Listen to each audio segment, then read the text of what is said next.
Good morning, student. Myself Praduman, your physics teacher for class 9 and 10 in Modern International School, Hiswa.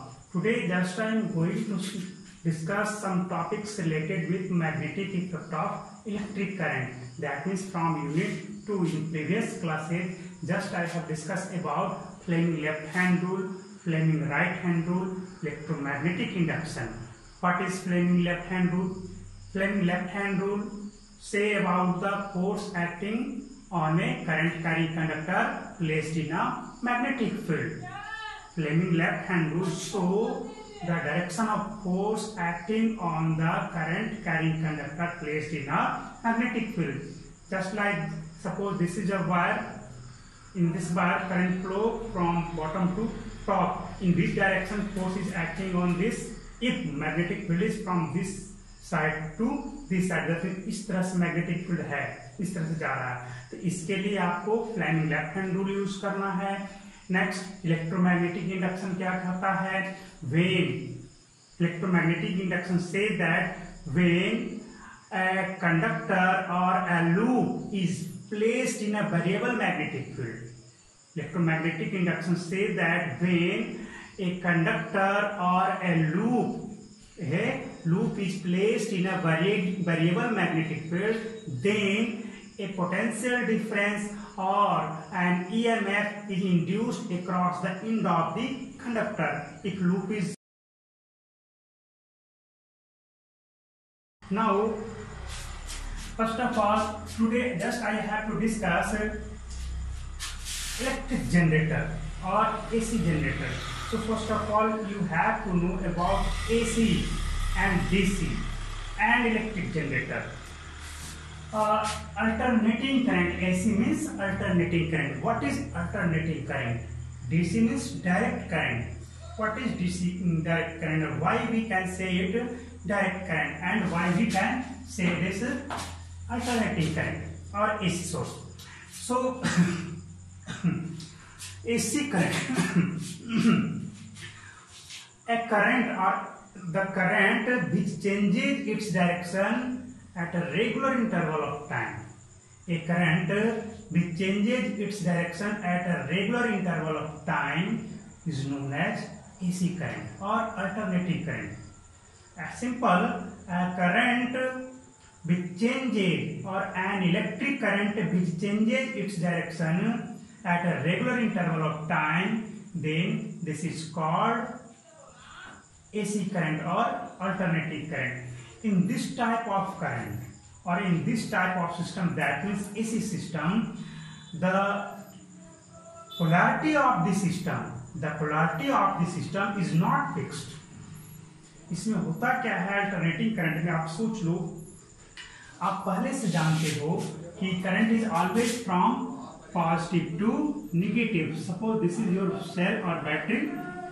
This is positive terminal and this one is negative terminal.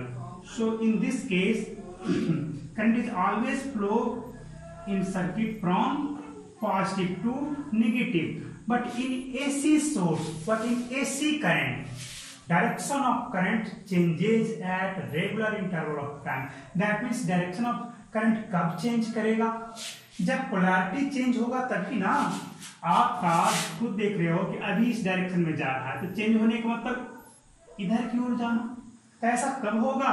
जब ये क्या हो जाए negative और ये क्या हो जाए पॉजिटिव, फिर चेंज करेगा. फिर क्या होगा आपका?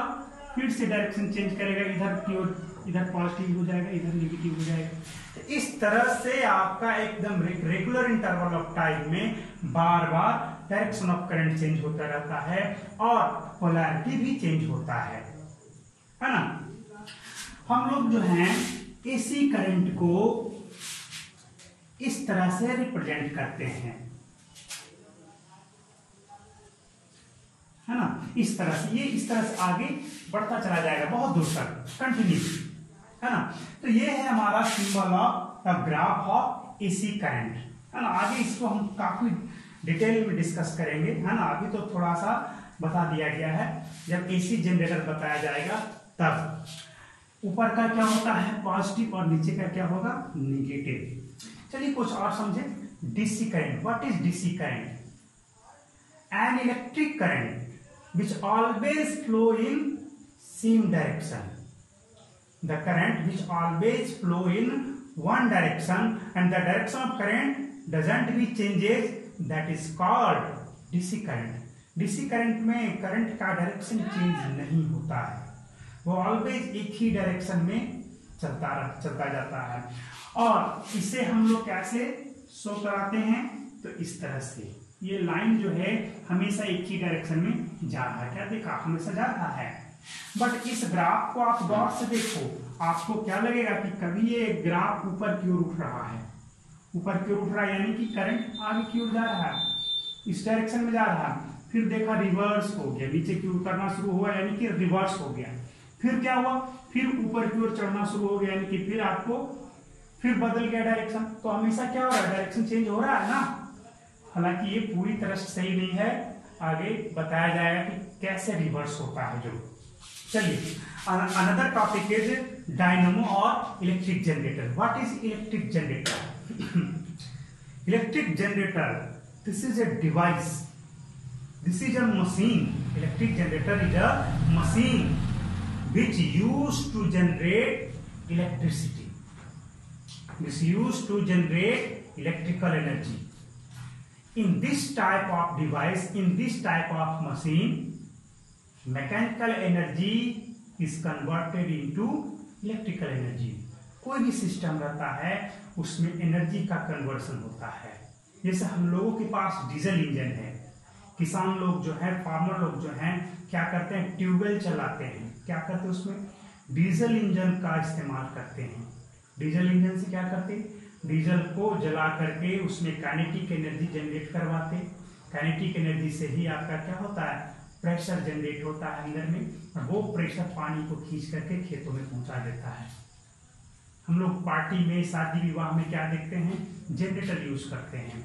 उसमें भी आपका क्या होता है, एक डीजल इंजन होता है, उसमें दो पार्ट होते हैं।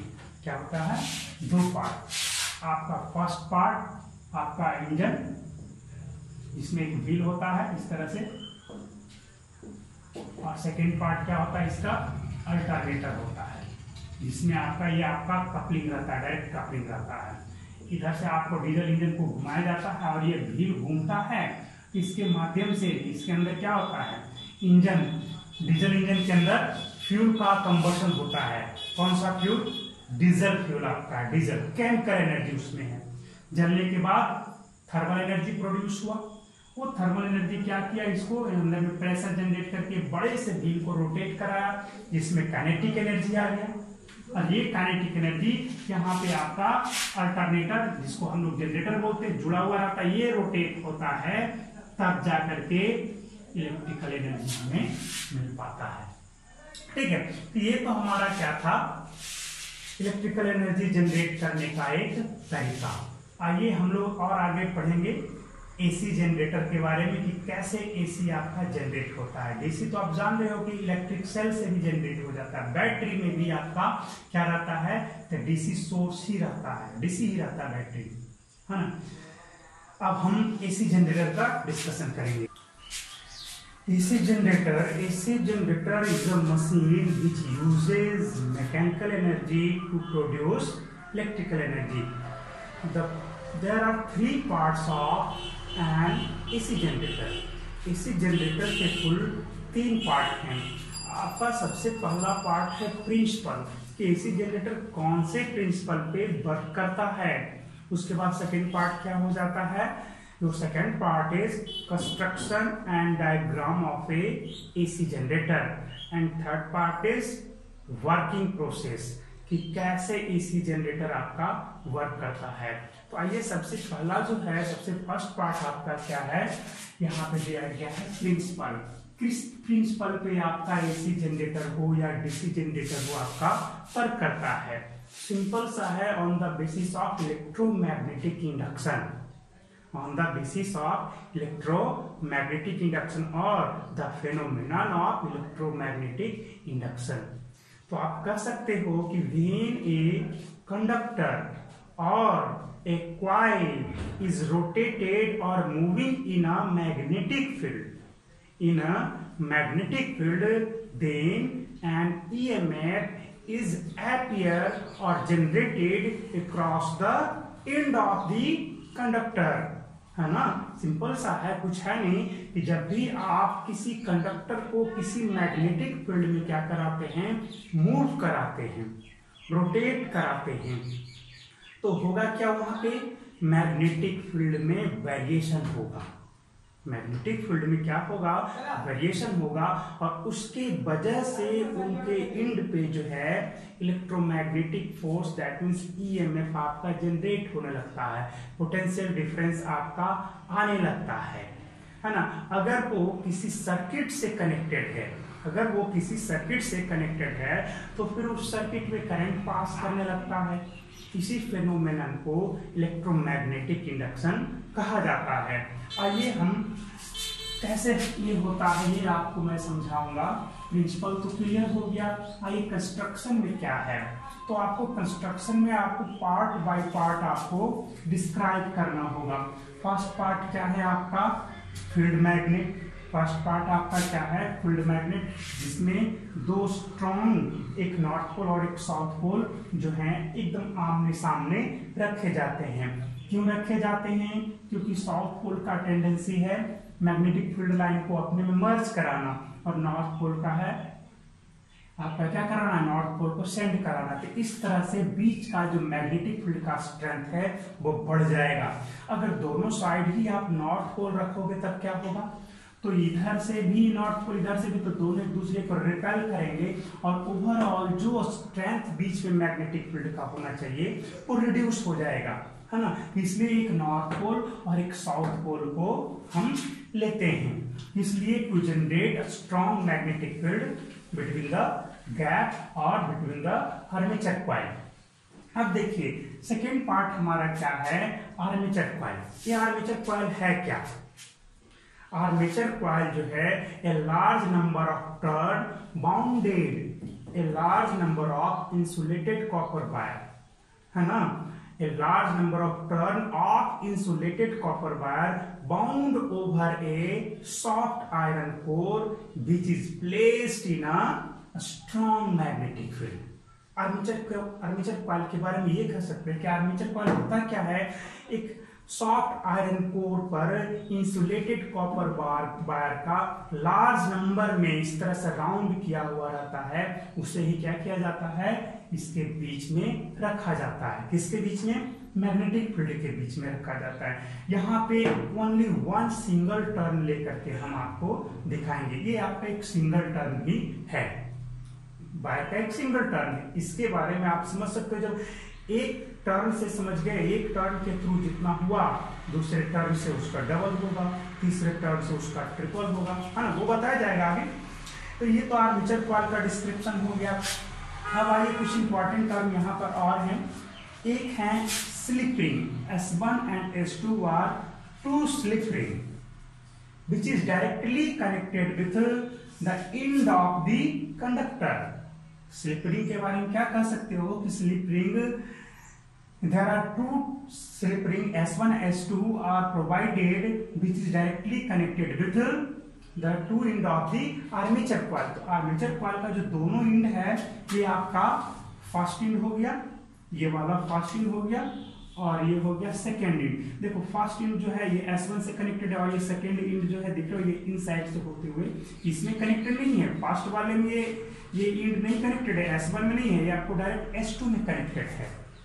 ये करता क्या है, इसमें जो ईएमएफ इंड्यूस्ड होते हैं, ईएमएफ या जो वोल्टेज जनरेट होता है उसे आउट करने का काम करता है।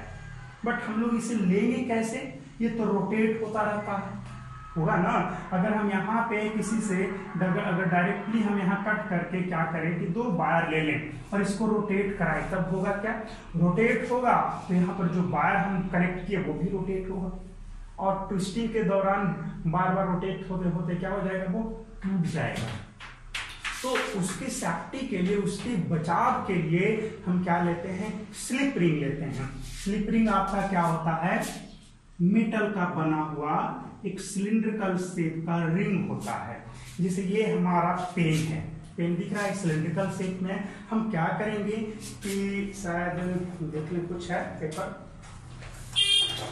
सिंपल समझ लेंगे इसी तरह से। इस पर क्या करेंगे, एक छोटा सा पेपर काट लिया या मेटल स्ट्रिप ले लिया और यहाँ पे लपेट दिया, इसको राउंड कर दिया, फिर एक यहाँ पे राउंड कर दिया, तो क्या हो गया, ये फर्स्ट स्लिप रिंग हो गया और ये दूसरा स्लिप रिंग हो गया। ये ठीक उसी तरह से यहाँ पे बना होता है ना, ताकि क्या हो, एक वायर इससे कनेक्टेड हो और दूसरा दूसरे स्लिप रिंग से कनेक्टेड हो। घूमता कौन है, ये रोटर रहता है, शाफ्ट रहता है, आयरन रॉड रहता है, एक सॉफ्ट शाफ्ट रहता है जिसको शाफ्ट बोलते हैं।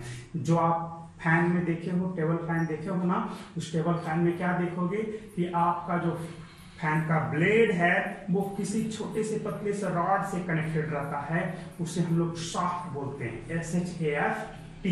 वही शाफ्ट के थ्रू आर्मेचर आपका जुड़ा रहता है। फैन में जो शाफ्ट रहता है, फैन में जो शाफ्ट रहता है, वही शाफ्ट क्या करता है, आपको इस आर्मेचर कॉइल को सपोर्ट देता है, किस लिए, रोटेट होने के लिए। रोटेट होने के लिए वही शाफ्ट सपोर्ट करता है, उसी के थ्रू आपका स्लिप रिंग भी कनेक्टेड रहता है। अब आइए आगे और देखें, दो और पार्ट हैं, एक और पार्ट है carbon brush. B1 and B2 are two carbon brush which take the output from slip ring। और जो स्लिप रिंग से आउटपुट हमें मिला उसे लेता कौन है, कार्बन ब्रश B1। ये ग्रेफाइट ब्रश रहता है, ग्रेफाइट जान रहे हो, this is graphite is a good conductor of electricity, है ना। तो उसी का यहाँ पे लगाया जाता है ताकि क्या हो, ये रोटेट होगा तो ये इस पे स्लिप करेगा, फिसलेगा।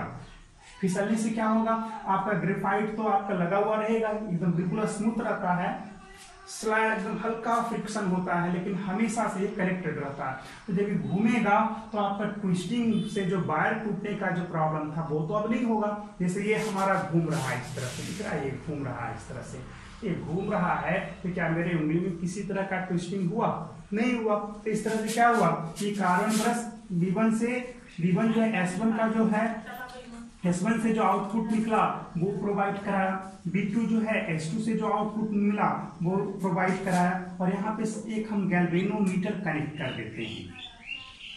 गैल्वेनोमीटर का काम क्या है आप जानते ही हो, हल्के से हल्के अमाउंट ऑफ करंट को डिटेक्ट कर लेना, बहुत छोटे से छोटे अमाउंट ऑफ करंट को ये डिटेक्ट कर लेता है। तो आइए आगे देखा जाए। अब इसके बाद अब होगा क्या, अब वर्किंग पे आ जाओ। इतना तो हो गया, बस डायग्राम में आपका कितना part, field magnet, armature coil, slip ring and B1 carbon brush, B1 and B2, और आपका सर्किट। आप नहीं भी लिखोगे सर्किट के बारे में तो काम चल जाएगा, लेकिन आपको इतना 5 पार्ट, और भी पार्ट्स हैं लेकिन ज़्यादा की आवश्यकता हमें नहीं है ना। चलो अब वर्किंग के बारे में आ जाओ। हमने यहाँ पे क्या किया, आप पे इस आर्मेचर कॉइल को क्लॉकवाइज में रोटेट कराना शुरू कर दिया। तो हम लोग समझेंगे कि आखिर कैसे ये जो हमारा वायर है इसके अराउंड मैग्नेटिक फील्ड का वेरिएशन हो रहा है। फैराडेज ने क्या किया था कि आपका इस तरह से इसके अंदर मैग्नेट को फेंक दिया था, मैग्नेट को इसके अंदर झटके से छोड़ दिया था, तो मैग्नेट स्लाइडली इस तरफ से मूव किया था, तभी जाकर के गैल्वेनोमीटर में डिफ्लेक्शन शो हुआ था। तो क्या हुआ, तो कौन मूव किया था उसमें, मैग्नेट मूव किया था। तो जान लो कि अगर मैग्नेट मूव कर रहा है, तो अगर मैग्नेट को स्टेशनरी मान ले तो कॉइल मूव किया, है ना। तो मैग्नेट मूव किया तो हर एक टर्न के अराउंड में, हर एक टर्न यहाँ पे है ट्विस्टिंग जो है, उसके अराउंड क्या चेंज हुआ था, मैग्नेटिक फील्ड चेंज हुआ था। तो मैग्नेटिक फील्ड चेंज हुआ था, तो अगर हम इसको मूव करा देंगे तब भी मैग्नेटिक फील्ड चेंज होगा, ठीक है। या तो मैग्नेट को मूव करा करके मैग्नेटिक फील्ड चेंज कराओ, या कंडक्टर को मूव करा करके मैग्नेटिक फील्ड चेंज कराओ। मैग्नेटिक फील्ड आपको चेंज होगा तभी आपको EMF इंड्यूस होगा, या करंट आपको कॉइल में इंड्यूस होगा। चलिए समझते हैं इस चीज को कि कैसे ये वर्क करता है। तो देखिए हमारे पास समझने के लिए ये क्या है, कॉपी है, ठीक है। हमने इस कॉपी को ले लिया, जरा देखो ये हमारा है एक इंड A, B, C और D, है ना। A, B, C and D जो है, अभी A इस तरह से है, और ये हमारा क्या हो गया, मेरा ये राइट हैंड कौन सा हो गया, नॉर्थ पोल, और इधर ये आपका कौन सा हो गया, साउथ पोल। अगर ऐसे हैं, ये हमारा वायर तो यहाँ पे है, तो बताओ अभी जो है यहाँ से ये डिस्टेंस देखो, इसको रोटेट कराएंगे, इस कॉइल के बारे में देखो कि पोल के निकट आ रहा है या उतना ही डिस्टेंस पे है। सोचने की बात है, सिर्फ इस इंड पे हम लोग चर्चा करेंगे, ए और B end, A B end पे ही आप डिस्कशन करेंगे। तो अभी ए और बी इंड जो है हमारा इस तरह से है, और ये हमारा नॉर्थ पोल है। इस तरह से घुमाओगे तो क्या देखा, निकट आ रहा है, निकट आ रहा है, दैट मीन्स क्या हुआ, फील्ड तो चेंज हुआ, मैग्नेटिक फील्ड तो चेंज हुआ। अभी यहाँ पर था तो मैग्नेटिक फील्ड लाइन जो है कुछ और नहीं कर रहा था, और जब निकट आता स्ट्रेंथ बढ़ा या नहीं बढ़ा, ऑब्वियसली बढ़ गया। तो स्ट्रेंथ ऑफ मैग्नेटिक फील्ड जो है इस तरह से रोटेट करने पे बढ़ गया है, बिल्कुल। तो स्ट्रेंथ जब बढ़ गया तो मैग्नेटिक फील्ड में वेरिएशन हुआ। अब ये तो कितना हुआ, क्वार्टर रोटेशन हुआ, ये कितना रोटेशन हुआ, क्वार्टर रोटेशन में क्या देखा, ये जो है किसके रीजन में है, तो नॉर्थ पोल के रीजन में है ना। अब देखो ये हुआ, अब इधर की ओर चला, तो अब क्या हुआ, अब मैग्नेट से तो दूर चला गया, अभी भी किस रीजन में है, तो नॉर्थ पोल के रीजन में है। बट हो क्या रहा है यहाँ पे, मैग्नेटिक फील्ड अब धीरे धीरे घटना है ना, अब धीरे धीरे मैग्नेटिक फील्ड घटना शुरू हो गया ना। तो इस तरह से मैग्नेटिक फील्ड घटना शुरू हो गया। अब क्या हो गया यहाँ पर, अब इसके बाद ये हमारा हाफ रोटेशन हो गया। तो हाफ रोटेशन तक ये किसके फील्ड में रहा, नॉर्थ पोल के रीजन में रहा। तो चलिए हाफ रोटेशन के लिए हम करंट के बारे में जान लें, है ना। तो देखो, तो हाफ रोटेशन के लिए एबी के बारे में देखोगे तो इसमें मूवमेंट किधर क्यों रहा, इन बार डायरेक्शन में, किस डायरेक्शन में, इन बार, देख रहे हो। तो मूवमेंट, अब देखो फ्लेमिंग हमारा राइट हैंड रूल क्या स्टेट करता है, thumb show the direction of motion of the conductor, four finger show the direction of magnetic field, and middle finger shows the direction of induced current. अब जरा सोचो कि इसमें current किधर की ओर इंड्यूस होगा, मूवमेंट किधर की ओर हुआ है, इनवर्ड। तो हम क्या करेंगे, इस थंब को इनवर्ड में चले जाएंगे, और ये किधर की ओर रहेगा, मैग्नेटिक फील्ड को मैग्नेटिक फील्ड में चला गया। अब बताओ किधर की ओर करंट पास करेगा इस वायर में, एबी में, अभी नीचे की ओर। कब, जब ये इस तरह से मूव किया तो हाफ रोटेशन के लिए आपने क्या देखा कि नीचे की ओर करंट आपका पास किया, किसमें, तो एबी में, श्योर। अब आओ नेक्स्ट हाफ रोटेशन के लिए आ जाओ, ये हाफ रोटेशन हो गया। हमने सिर्फ एबी, सिर्फ ये टर्म स्लिप रिंग S1 के लिए काम किया है अभी तक, सिर्फ और सिर्फ S1 के लिए किया है ना। तो चलो इस चीज से अब देखो, तो अब आगे देखो, अब ये हाफ रोटेशन हो गया, ये एबी वाला टर्मिनल था, ये इधर की ओर चला गया। अब ये सेकेंड हाफ रोटेशन के लिए करोगे तब ये किसके रीजन में जा रहा है, साउथ पोल के रीजन में जा रहा है, साउथ पोल के निकट जा रहा है ना। फिर भी क्या होगा, मैग्नेटिक फील्ड का स्ट्रेंथ बढ़ेगा ही, है ना। फिर भी क्या होगा, स्ट्रेंथ ऑफ मैग्नेटिक फील्ड आपका इंक्रीज करेगा। तो जैसे जैसे ये साउथ पोल में जाएगा तब भी आपका बढ़ते चला जाएगा साउथ के रीजन में, और फिर इधर की ओर आएगा तब। अब जरा सोचो कि यहाँ पर जो है मूवमेंट जब हो रहा है तो कंडक्टर का मूवमेंट किस ओर हो रहा है, अब देखना है, ये बाहर निकल रहा है। पहले यहाँ पे इन पार्ट में मूवमेंट था, बट इस रीजन में चला गया, यही एबी सेक्शन चला गया, तो आउट बार्ड में इसका मूवमेंट होना शुरू हो गया। तो आउट बार्ड में मूवमेंट शुरू हो गया। अब बताओ, ये यही कंडक्टर जब इधर की ओर था, इस सेक्शन में था, इस साइड में था, तब करंट नीचे की ओर चला था इसी में। अब यही कंडक्टर जब इस ओर आ गया और इस तरह से उठना शुरू हुआ, तब किधर की ओर आपका करंट पास करेगा। तो फिर से अप्लाई करो कौन सा रूल, राइट हैंड रूल। अब देखो ये है हमारा किसका डायरेक्शन, मोशन का, motion of the conductor magnetic field, है ना। अब देखो, ये देखो मोशन तो हमारा किधर की ओर है, इधर की ओर है, और मैग्नेटिक फील्ड इधर। अब किधर की ओर चला गया जी, ऊपर की ओर चला गया, है ना। यही ना हमारा इंड्यूस करंट है। तब बताओ, इस तरह से हमने रखा, मोशन तो बाहर की ओर है ही, और ये इन बार्ड में हमारा मैग्नेटिक फील्ड हमेशा इधर ही हो। अब देखो किधर की ओर हमारा ये मिडिल फिंगर चला गया, ऊपर की ओर। तो जैसे ही हाफ रोटेशन के बाद नेक्स्ट हाफ रोटेशन में जाएगा, तो इसी कंडक्टर में करंट किधर की ओर प्रोड्यूस होना शुरू हो जाएगा, तो ऊपर की ओर। पहले फर्स्ट हाफ रोटेशन में क्या देखा, यहां से स्टार्ट किया ऐसे और फिर ऐसे। अब ये फुल रोटेशन हो गया। पहले ये, अब फर्स्ट हाफ रोटेशन, ये नेक्स्ट हाफ रोटेशन। तो फर्स्ट हाफ रोटेशन में आपने क्या देखा, कोई मूवमेंट था इसका इनवार्ड, मैग्नेटिक फील्ड में इनवार्ड में था, और नेक्स्ट हाफ रोटेशन में आउटवार्ड में था ना। लेकिन मैग्नेटिक फील्ड का तो डायरेक्शन सेम था, मैग्नेटिक फील्ड का डायरेक्शन तो चेंज नहीं ना हुआ था। तो चलो, इसलिए अब क्या देखोगे इसमें, फर्स्ट हाफ में ये रूल अप्लाई किया। फर्स्ट हाफ में मैग्नेटिक फील्ड ये रहा, मोशन ये रहा, है ना, मोशन इनवार्ड में चला गया तो करंट नीचे की ओर। लेकिन नेक्स्ट हाफ रोटेशन में देखो, मैग्नेटिक फील्ड तो उधर ही है, लेकिन मोशन किधर की ओर है अब आपका, अब आउटवार्ड में है मोशन। तो अब देखो करंट किधर की ओर चला गया, ऊपर की ओर चला गया। तो क्या देखा, डायरेक्शन ऑफ करंट चेंज हुआ कि नहीं हुआ, बिल्कुल हुआ। तो जब डायरेक्शन ऑफ करंट चेंज किया तो कैसा ये करंट होगा, अल्टरनेटिंग करंट। और इससे जो भी आपका वोल्टेज जनरेट होगा, जो भी करंट आपको रिलीज होगा, वो अल्टरनेटिंग करंट होगा। अब आगे देखते हैं।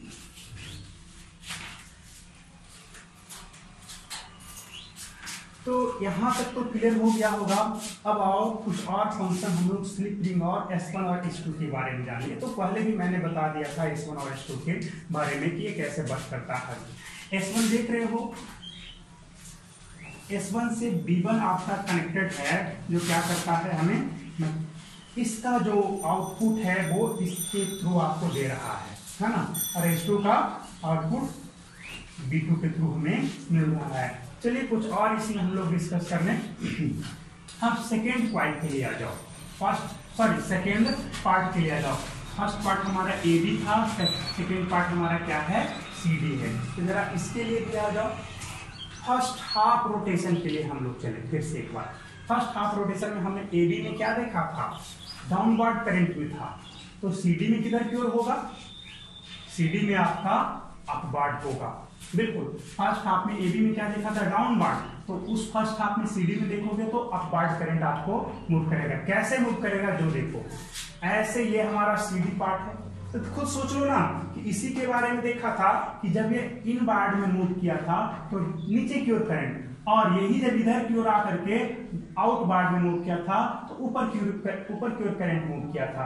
तो ठीक उसी तरह से इधर कोई भी सेक्शन चला जाए, इस और इस साइड में, यानी कि साउथ पोल के साइड में कोई भी आपका कंडक्टर चला जाए, उसमें जब भी करंट पास करेगा तो अपवर्ड डायरेक्शन में, इस सेक्शन में आपका जो भी कंडक्टर रहेगा वो मूव करेगा तो इनवार्ड में ही मूव करेगा। तो इनवार्ड में मूव करेगा तो करंट नीचे की ओर पास करेगा, और इस सेक्शन में ऊपर की ओर, है ना। तो बताओ कैसे करंट सर्कुलेट हुआ पूरे कंडक्टर में।